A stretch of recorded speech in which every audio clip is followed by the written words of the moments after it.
వచ్చే ఎన్నికలో జనసేన ఎన్ని స్థానాల్లో నుంచి పోటీ చేస్తుంది, జనసేనని పవన్ కళ్యాణ్ ఎక్కడి నుంచి పోటీ చేస్తారు వంటి పలు ప్రశ్నలను కల్పించుకొని మరి హరిరామ జోగయ్య క్లారిటీ ఇస్తున్నారు. టీడీపీ పొత్తులో జనసేన ఎన్ని సీట్ల నుంచి పోటీ చేయాలనే దానిపై కాపు నేత హరిరామ జోగయ్య లిస్టు రెడీ చేశారు. అన్ని రకాల చర్మ సమస్యలకు శాశ్వత పరిష్కారం ఈ శ్రీత 9281458181. వచ్చే సార్వత్రిక ఎన్నికలో జనసేన 41 అసెంబ్లీ 6 పార్లమెంట్ స్థానాల నుంచి పోటీ చేయాలని హరిరామ జోగయ్య సూచించారు. అంతేకాదు అభ్యర్థులను కూడా తానే అనౌన్స్ చేస్తూ జనసేన అధినేత పవన్ కళ్యాణ్ కు లేఖ రాశారు. ఆ డీటెయిల్స్ ఇప్పుడు చూద్దాం.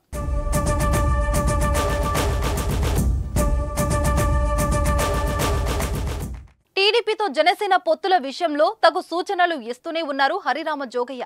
లేఖపై లేఖలు రాస్తూనే ఉన్నారు. ఈ క్రమంలో పవన్ కు మరో లేఖాస్త్రం సంధించారు హరిరామ జోగయ్య.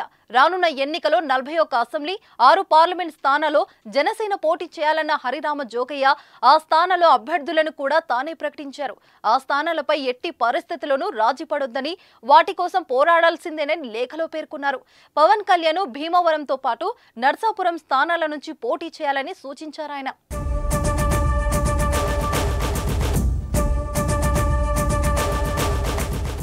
అదేవిధంగా మెగా బ్రదర్ నాగబాబును తిరుపతి అసెంబ్లీతో పాటు అనకాపల్లి పార్లమెంట్ స్థానం నుంచి బరిలోకి దిగాలన్నారు. అలాగే తాడేపల్లిగూడెం అసెంబ్లీ స్థానం నుంచి బొల్లిశెట్టి శ్రీనివాస్, కాకినాడ సిటీ నుంచి చిక్కాల దొరబాబు, కాకినాడ రూరల్ నుంచి పంతం నానాజీ, పెందుర్తి నుంచి పంచకర్ల రమేష్, అనకాపల్లి నుంచి బొల్లిశెట్టి సత్యనారాయణ, రాజంపేట నుంచి ఎంవి రావు, గజపతి నగరం నుంచి పడాల అరుణ్ను పోటీ చేయాలని చెప్పారు హరిరామ జోగయ్య.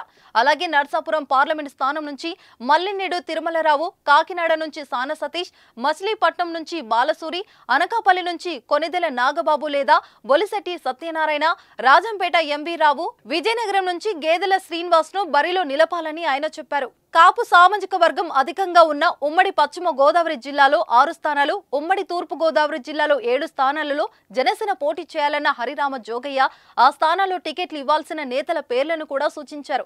ఇక ఉమ్మడి విశాఖ జిల్లాలో 7, ఉమ్మడి కృష్ణా జిల్లాలో 3, ఉమ్మడి గుంటూరు జిల్లాలో 2, ప్రకాశం జిల్లాలో 1, నెల్లూరు జిల్లాలో 1 స్థానంలో బరిలోకి దిగాలన్నారు. రాయలసీమ జిల్లాలో 9 స్థానాల్లోనూ, ఉమ్మడి శ్రీకాకుళం, విజయనగరం జిల్లాలో 5 స్థానాలను కోరాలని సూచించారు. ఎన్నికల నేపథ్యంలో పవన్ కు వరుసగా లేఖలు రాస్తున్న జోగయ్య ఈ 10 రోజుల్లోనే 4 లేఖలు రాశారు.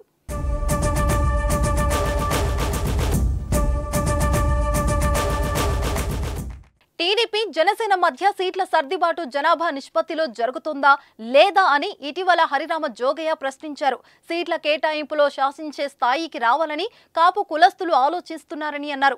పవన్ కళ్యాణ్ కూడా అదే విధంగా సీట్లను డిమాండ్ చేయాలని స్పష్టం చేశారు. ఆ సీట్లను జనసేన దక్కించుకోలేకపోతే జరిగే నష్టం టీడీపీ అనుభవించాల్సి వస్తుందని కూడా హరిరామ జోగయ్య తన విశ్లేషణలో హెచ్చరిస్తున్నారు.